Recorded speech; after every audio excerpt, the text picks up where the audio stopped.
Welcome to my YouTube channel C A to Z. मैं C ए सोनू बघेल। आज एक नया सेक्शन लेके आया हूँ, सेक्शन 194Q। ये एक सेक्शन टीडीएस का है जिसमें बायर की एप्लीकेबिलिटी है कि वो टीडीएस डिडक्ट करेगा ऑन परचेज ऑफ गुड्स पे। ये सेक्शन क्या कहता है मैं आपको इसमें डिटेल में बताऊँगा, लेकिन चैनल पे बने रहने के लिए चैनल को सब्सक्राइब करें और अगर वीडियो पसंद आए तो इसे लाइक भी करें। मैं आपको डिटेल में बताता हूँ। यदि कोई बायर किसी सेलर से गुड्स परचेज करता है, only this section is applicable only for goods purchase करता है मोर देन 50 लाख रुपीस और उसकी last year turnover 10 crore rupees से ऊपर है, तो ये सेक्शन उसके ऊपर अप्लाई हो जाता है और उसे टीडीएस काटना मैंडेटरी हो जाता है। इसमें दो प्रोविजन है, जैसा कि आप स्क्रीन पे भी देख पा रहे होंगे, टीडीएस और टीसीएस। टीसीएस की एप्लीकेबिलिटी इस सेक्शन में जब आएगी जब टीडीएस की एप्लीकेबिलिटी नहीं आएगी, और टीडीएस की एप्लीकेबिलिटी जब नहीं आएगी यदि बायर की टर्नओवर प्रीसीडिंग फाइनेंशियल में या तो 10 करोड़ नहीं है या फिर बायर ने 50 लाख रुपए से ऊपर गुड्स सेलर से परचेज ही नहीं किया है। अगर प्रीवियस ईयर में बायर की टर्नओवर 10 करोड़ से कम है और सेलर की टर्नओवर 10 करोड़ से ज़्यादा है और बायर ने गुड्स परचेज किया है 50 लाख से ज़्यादा की, या पेमेंट की है 50 लाख से ज़्यादा की, या सेलर ने सेल की है बायर को 50 लाख रुपए से ऊपर की ज़्यादा की, तो सेलर की एबिलिटी बन जाती है, इस पर टीसीएस कलेक्ट करेगा। लेकिन हम बात कर रहे हैं सेक्शन 194Q की, टीडीएस की, जो कि हमेशा प्रिवेल करेगा टीडीएस के ऊपर, टीसीएस के ऊपर।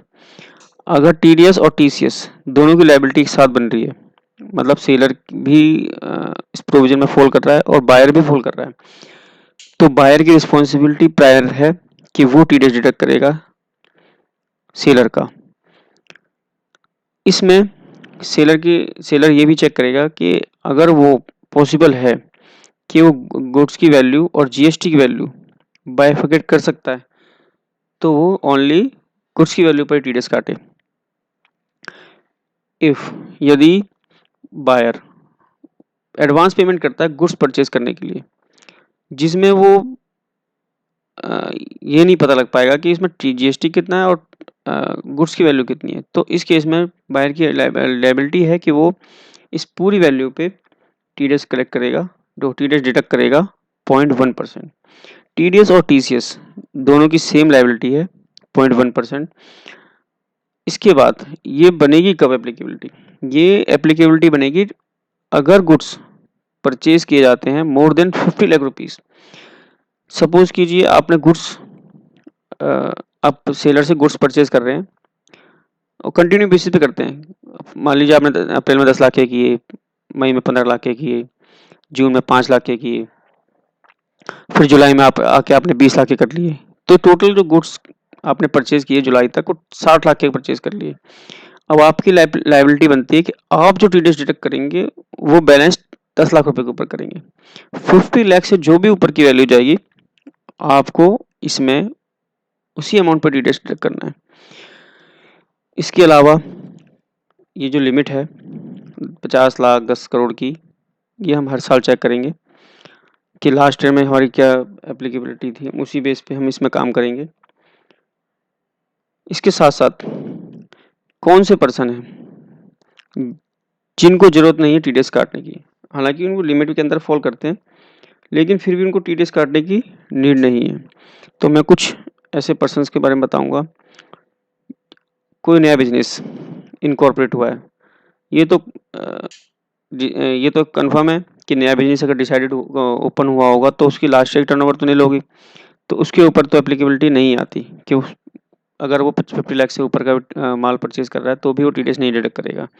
लेकिन इसमें अगर सेलर की पिछले साल की टर्नओवर ज़्यादा है 10 करोड़ से और सेल कर रहा है 50 लाख से ज़्यादा की, तो टीसीएस कलेक्ट करने की रिस्पॉन्सिबिलिटी उसकी बन जाती है, वो टीसीएस डिडक्ट करेगा इसके ऊपर 0.1% से। इसके अलावा नेक्स्ट पॉइंट की बात करूँ, जो दो मेन कंडीशंस हैं टीडीएस डिडक्ट होने की, एक तो प्रीवियस ईयर की टर्नओवर 10 करोड़ होनी चाहिए, सेकंड 50 लाख से ऊपर की परचेज होनी चाहिए।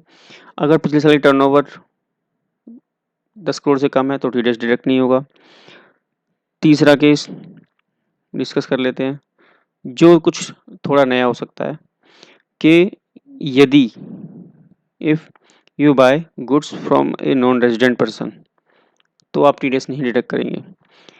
ये sections only for resident persons के लिए। आप रेजिडेंट से माल परचेज कर रहे हैं और रेजिडेंट को ही सेल कर रहे हैं, तभी टीडीएस और टीसीएस की एप्लीकेबिलिटी आएगी। If person resident sell to non resident, तो भी टीसीएस कलेक्ट नहीं कर सकता वो। और अगर परचेजर रेजिडेंट है, सेलर नॉन रेजिडेंट है, तो भी परचेजर टीडीएस नहीं डिडक्ट कर सकता। तो ये section only for resident persons के लिए है। मैं इसके बाद अगले पॉइंट पे चलता हूँ। नेक्स्ट पॉइंट जो है अपना, वो ये कहता है टीडीएस और टीसीएस किस पे एप्लीकेबल नहीं होगा। अगर आपका किसी से अदर सेक्शन में टीडीएस कट रहा है, तो आप इस सेक्शन में टीडीएस नहीं काटेंगे। बहुत केसेस होते हैं जिसमें आप टीसीएस आपका टीडीएस पार्टी ने काट लिया, तो आप उस केस में उसका टीडीएस नहीं काटेंगे। जैसे कि इसमें एग्जांपल ले लेते हैं, टिम्बर का एग्जांपल ले लेते हैं। अगर जब आप टिम्बर सेल करते हैं किसी पार्टी को, तो टिम्बर पे टीसीएस कलेक्ट होता है 2.5% का। अगर आप टिम्बर सेल करते हैं किसी पार्टी को 50 लाख रुपए से ऊपर, तो उस पर दो सेक्शंस की एप्लीकेबिलिटी आती है। टीसीएस की एप्लीकेबिलिटी आती है 206 1H में कटेगा, 206 CA 1H में, और नॉर्मली जो टिम्बर पे 2.5% टीसीएस लगता है उस पर। तो अगर आप 2.5% टीसीएस काट रहे हैं, तो आपको 0.1% टीसीएस काटने की जरूरत नहीं है। अब इसमें नेक्स्ट केस ये भी आता है, सपोज कीजिए कि अगर जो टिम्बर सप्लाई कर रहा है उसकी टर्नओवर 10 करोड़ से कम है, लेकिन बायर की टर्नओवर 10 करोड़ से ज़्यादा है और वो 50 लाख से ऊपर माल परचेज कर चुका है। फिर क्या करेंगे? फिर इसमें ये केस बनेगा कि अगर टिम्बर सप्लायर ने आपका टीसीएस कलेक्ट कर लिया आपसे, तो आप उसका टीडीएस नहीं काटेंगे, आपके टीडीएस की लायबिलिटी खत्म हो जाती है। इसके बाद हम नेक्स्ट केस पे चलते हैं। नेक्स्ट केस हमारा है, हम टर्नओवर कैसे कैलकुलेट करेंगे। टर्नओवर कैलकुलेट कैसे होगी?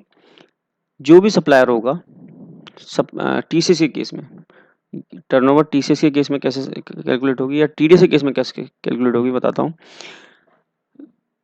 बायर जो होगा वो टीडीएस काटेगा जब वो गुड्स परचेज कर रहा है, सर्विसेज के केस में नहीं काटेगा। लेकिन अगर सप्लायर के ऊपर अगर टीसीएस एप्लीकेबल हो जाता है, टीसीएस कलेक्ट करना है, वो कैसे काटेगा? तो उसके केस में ये होगा कि वो टर्नओवर अपनी कैसे कैलकुलेट करेगा, जो उसने गुड्स सप्लाई किए प्लस जो उसने सर्विसेज सप्लाई की हैं। जैसे कि एग्जांपल लेते हैं, जैसे कि कोई मोटर जो सर्विस देते हैं, सर्विस एजेंसियां जो होती हैं, जैसे मारुति सुजुकी का एग्जांपल लेते हैं। मारुति सुजुकी लेबर भी देती है, प्रोडक्ट भी देती है। तो अगर सपोज कीजिए मारुति सुजुकी किसी को सर्विस दे रही है, गुड्स भी दे रही है, तो उसकी जो टर्नओवर होगी वो दोनों कैलकुलेट होंगी और उसकी टर्नओवर जो काउंट की जाएगी वो टोटल बेसिस पे की जाएगी। तो टोटल टर्नओवर अगर 10 करोड़ से ऊपर उसकी जाती है, तो उसके ऊपर टीसीएस कलेक्ट करने की लायबिलिटी आ जाती है। अगर जो बायर है उसने भी अगर सप्लाई कर रहा है, उसकी भी सेल्स और परचेज, अगर जो सेल कर रहा है उसके ऊपर अगर उसने गुड्स और सर्विस दोनों की टर्नओवर अगर 10 करोड़ से ऊपर जाती है, तो उसकी भी टीडीएस की लायबिलिटी क्रिएट इसी तरीके से हो जाएगी। इसके बाद अगर हम नेक्स्ट पॉइंट की बात करें, नॉन कंप्लायंस। अगर आप टीडीएस डिडक्ट नहीं करते हैं, तो आपका 30% जो खर्चा होगा सेक्शन 40 AI में, वो आपका ऐड हो जाएगा इसमें। सेक्शन 40A IA में जो इनकम टैक्स का सेक्शन है,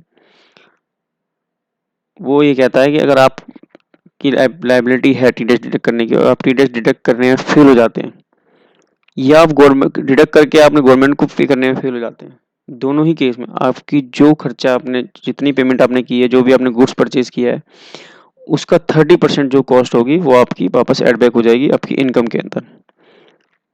और अगर आप टीसीएस कलेक्ट नहीं कर पाते हैं, टीसीएस कलेक्ट करने के अगर आप फेल्स हो जाते हैं, तो आपको सेक्शन 271 CA में पिनलाइज किया जाएगा। आशा करता हूँ ये वीडियो आपको पसंद आया होगा। अगर ये वीडियो पसंद आया हो तो इसे लाइक करें और सब्सक्राइब करें। बहुत बहुत धन्यवाद। जय श्री राम।